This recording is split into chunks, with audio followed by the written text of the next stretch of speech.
Hey everybody, it's Safi and Marco Dish Out on Movies, the only movie review show on YouTube to review movies in terms of food.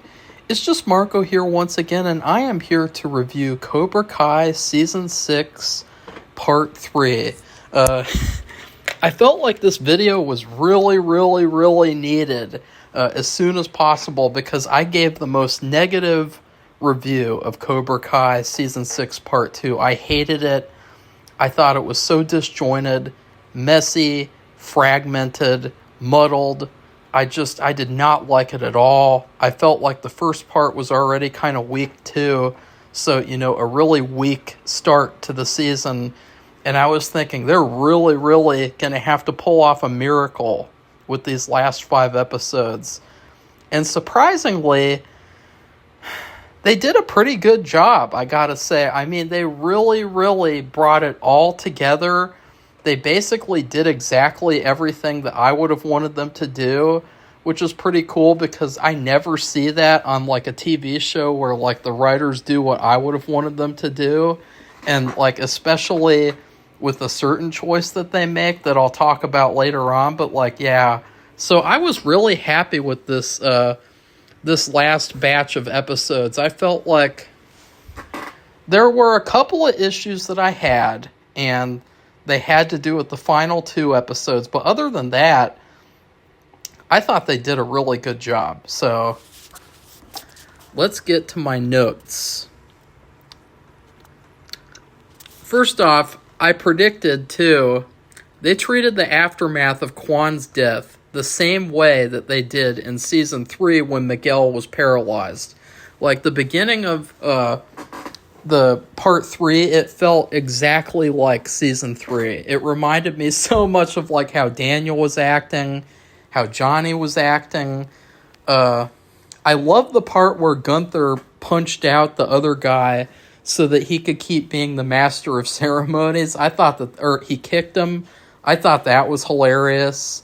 He was like, let's settle it the old-fashioned way, and then he just took him out in the hallway and just kicked the shit out of him. I mean, that was so good and so, like, goofy but fun and, like, just, yeah. First off, I love how they simplified things after episode 10. There was a lot more room here for the motivations for all the characters to build, characters to get back into, like Miguel. I loved how simple they made it down. I mean, they whittled the show down to these core characters. And this Part 3, it was basically like a mini movie. I mean, not a mini movie, but it was like a movie within Season 6. It was like a movie following these couple of characters, and it did such a good job. The rest of the season might as well have been a nightmare. Yeah. Also, I appreciate them playing Silent Lucidity, which is one of my top 5 songs of all time. Like, that was such a surprise. And it's like, that's a song that I would like to play in a movie that I make. So I was so, like, happy to hear that in something like Cobra Kai. And I was like, wow, they got good taste. Like, I feel like the writers, the people who make Cobra Kai, they really know what they're doing. We're on the same wavelength. Now, one of the things that I had a problem with was Samantha. Wow. They really just kind of said fuck you to Samantha and Robbie. Like, they said, like, these two characters, like, maybe, like, fans aren't as big fans of them as other characters, so let's just say screw them. So, like, Samantha, the whole season is this giant build-up to her fighting Zara and, possibly winning her match. Maybe Miyagi-Do wouldn't win overall, but maybe she would win. But no, Samantha just randomly gives up after Robbie breaks his leg or gets his leg broken by Axel, and then he can't continue. The only thing I'll say about that is I didn't like what they did to Robbie. I felt like it was kind of sad that, like, he didn't get to shine. at all this season. I mean, he was such a better fighter than the majority of fighters on the show. In season 5, I think, he was really badass, and I loved his character, and I really liked the part where Johnny came in to talk with him in the locker room, and it felt like Johnny was talking to himself as a young man, like what he would have said to himself in a way. Like, he was like, ugh, it happened again.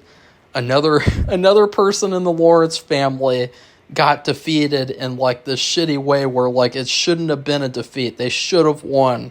And it was such a great emotional moment and an emotional payoff. It was perfect. But Samantha giving up, it might be the funniest fail in Cobra Kai history. I mean, her character this whole series has basically been for nothing. I mean, I get the message of Miyagi-Do, like, you know, no, if you don't have to win, then you don't have to be there at all. You don't have to fight. No be there. But it's like, you're in the semifinals of an international tournament, young lady. You are in a tournament. There is no such thing as an honorable quitter. No such thing. So the fact that, like, I hated that. I felt like, and it was funny too. Remember when I was saying at the beginning of the season when I was like, I hope that Samantha has a really good story this season. And it's like, nope. She really got shafted this season. And like one of her last lines in the show is telling her younger brother that she hid a stash of Uncrustables in the house. Like, that's one of her final lines in the fucking show. And it's like, wow, that's really bad. Now, I would say that my favorite episode of the season was definitely Skeletons. And that whole last, I think, like 20 minutes where Kreese and Johnny talk in the school hallway and they make up, it's probably one of the greatest TV scenes that I've ever seen. It felt like, I mean, I just can't believe that they took these characters from these cheesy 80s movies and they made them into real characters. And the people, they said that they wanted to do Back to the Future. I would love to see what they would do with Back to the Future, but I will tell them, please connect it to the Telltale game, because that game was good enough to be a sequel to the movies. But Kreese giving Johnny Cobra Kai is probably the best thing that could have happened in the whole series. I mean, thank God that Cobra Kai is back. Johnny is back in Cobra Kai. I was waiting for him to go back. I was waiting for Cobra Kai to be the main focus of the show. And it was such a satisfying payoff when those three guys walked out there onto the stage and the Iron Dragons were like, oh shit. And I would say this too, that felt like the finale.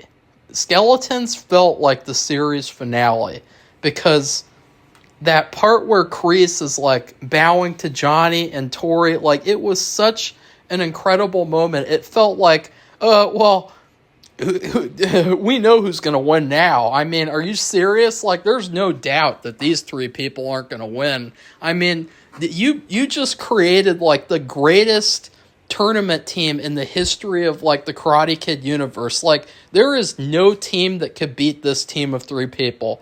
I guarantee it. So it was kind of anticlimactic the way that, like, after that, it's like, you know that those villains are in deep shit, and they don't stand a chance against these people. They do not stand a chance against Cobra Kai. And yeah, I was so satisfied when that happened. And you guys heard me too earlier in the season complaining about, like, you know, there are multiple styles of fighting. Just it's a different style. And it's like, finally they acknowledged that, and it's like it fixed everything. So I was so happy. So yeah, I love that. The whole series was worth watching just for that last like 20 minutes, because that felt like the payoff to all these years and all these characters building up to get to this point.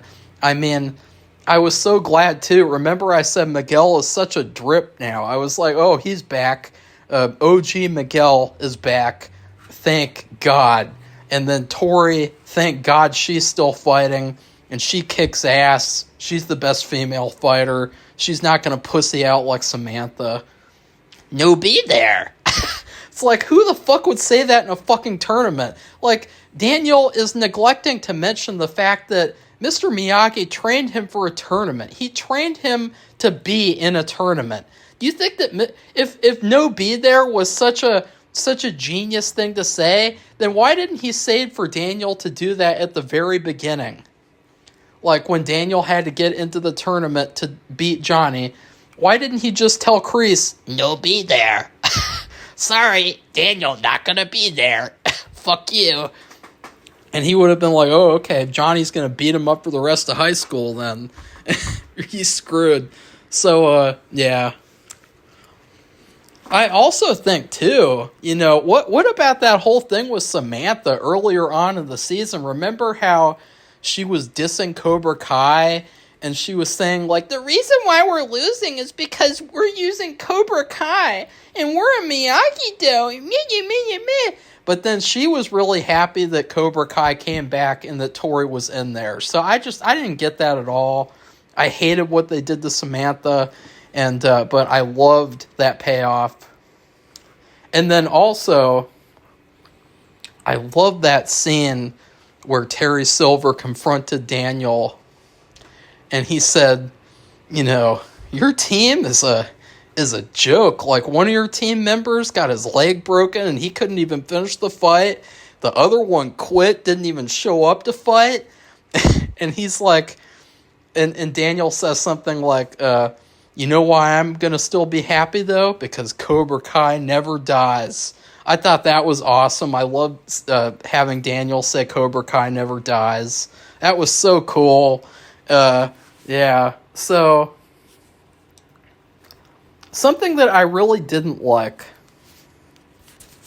was the part where Terry Silver is on his boat and he is basically trying to fix the final fight after Miguel and Tori win easily. I mean, there were a couple of things, and that's what I'll say too. There were a couple of red herrings that they put in there to make you think maybe it'll turn out this way because of this and that. And I was really glad they did that because it made it much more interesting. That whole thing with Miguel where he saw the college acceptance letter, like I was so worried that like he was going to turn into a drip again and that was going to affect him in the final fight against Axel. But what I didn't like was when Terry Silver was on his boat, he came up with a plan to kidnap Johnny's wife and infant girl. That was really, really weird and really didn't feel realistic at all. It felt like such an abrupt thing to happen. And that whole thing with Kreese showing up to kill him and the whole explosion, it felt so abrupt. It felt so kind of rushed and kind of like goofy, like an 80s movie. The fact that random guy from Karate Kid 3 was there too. He's just like, it's like, who the hell is this guy? Like, I've never seen Karate Kid 3, but like, they really should have given Mr. de Guzman a character instead of just saying like, look, it's Mr. de Guzman. Like, who the fuck is that? That's like in fucking 1989 Batman where Joker's like, he's got his right-hand man Jack. Like, that's how that was. But yeah. So let's see. I would still say though this last season overall is definitely the worst season of the series. These last 5 episodes really cannot make up for the rest of the season being so bad. Yeah. Like, that's the thing. Like, that's the reason why, you really need to, like, even though you have more episodes, you really need to make all of them matter and all of them count and have it feel like it's a conjoined thing, like it's all meant to be together. But honestly, looking back on the rest of the season, I will probably not watch the rest of the season again. I'll probably just watch moments or something and then just skip to the last 5 episodes. I felt like Terry Silver and Kreese's deaths not being mentioned in the finale was really odd.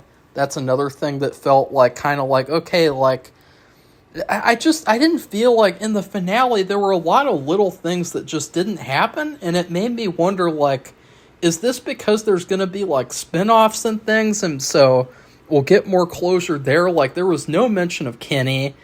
Devin, she just said, good job, Johnny, after he won, and so I do like the payoff about Miyagi and the story about him sending a guy to the hospital. I thought that was good.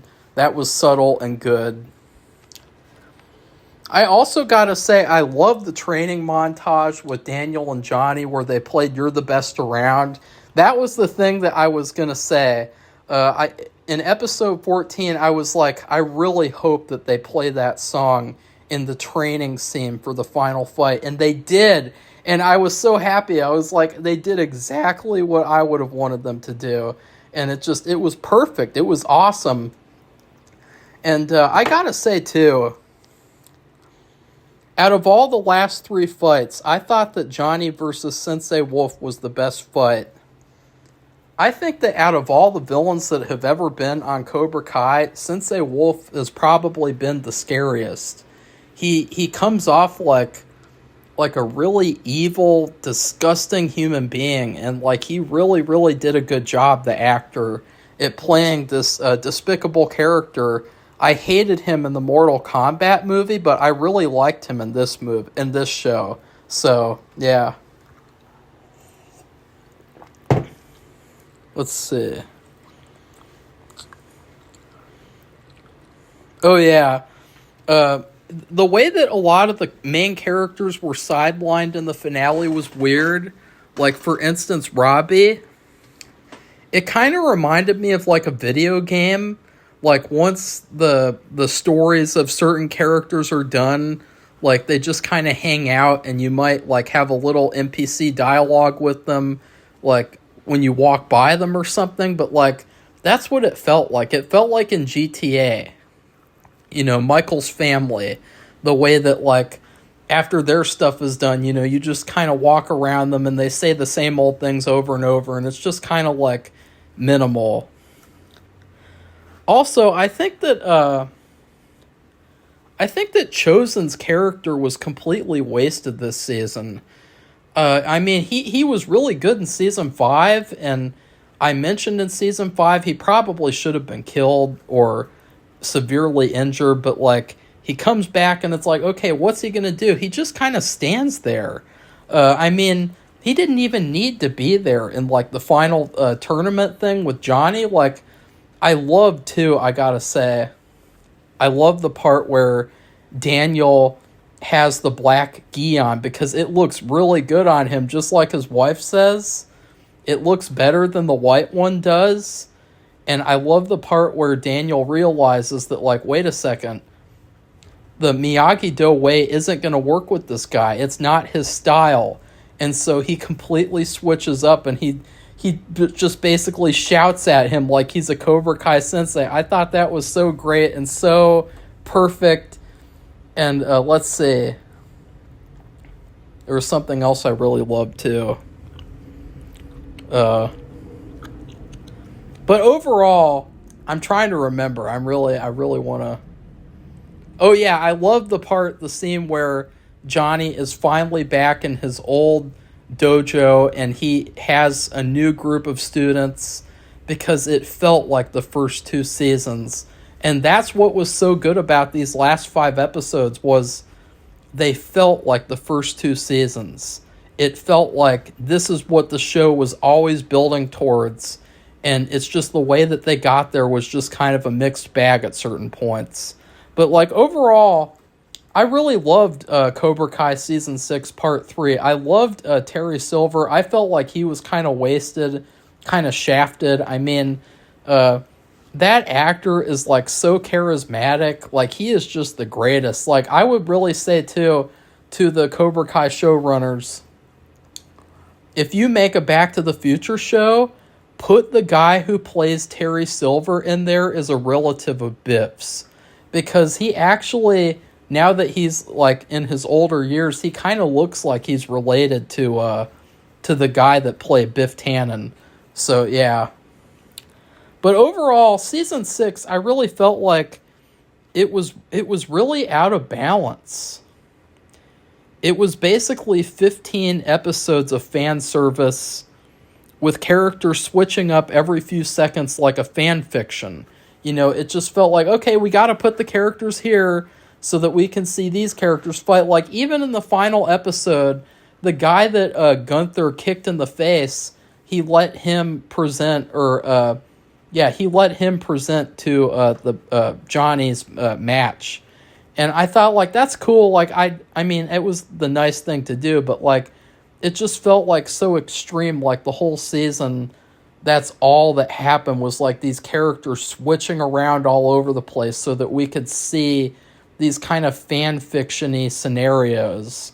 But overall, those last 5 episodes are really, really, really worth it. I mean, they were definitely... I was so glad that I watched them because if you guys don't know, I was just filming part of my movie, and I went through what I would say was like a weekend in hell, and luckily I got to watch this show though while I was going through the weekend of hell, and so yeah, but I would rate the season 6. There's this thing that they have at Pizza Hut where you get all the different pizzas in one pizza, like a different slice of pizza. So it's like 6 different types. And that's what I felt like the season was. Like, it needed to have the fat trimmed. It needed to be trimmed down and focused more and had a lot more character development with the core characters and just be a lot tighter in terms of, like, this season... If you weren't going to ever pay off characters like Kenny or Devin, you should have just kind of shafted them so that they could have their spin-off stories. Because we really didn't need to have all this extra shit that wasn't really important. It didn't really add to anything.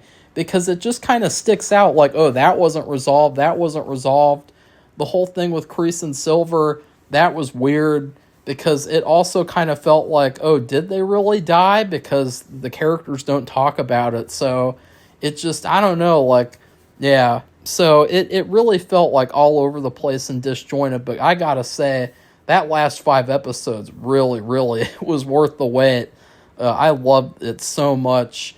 And I'll always be grateful for having watched Cobra Kai. Because I was not going to watch the show originally. I was not always, like, the hugest fan of Karate Kid.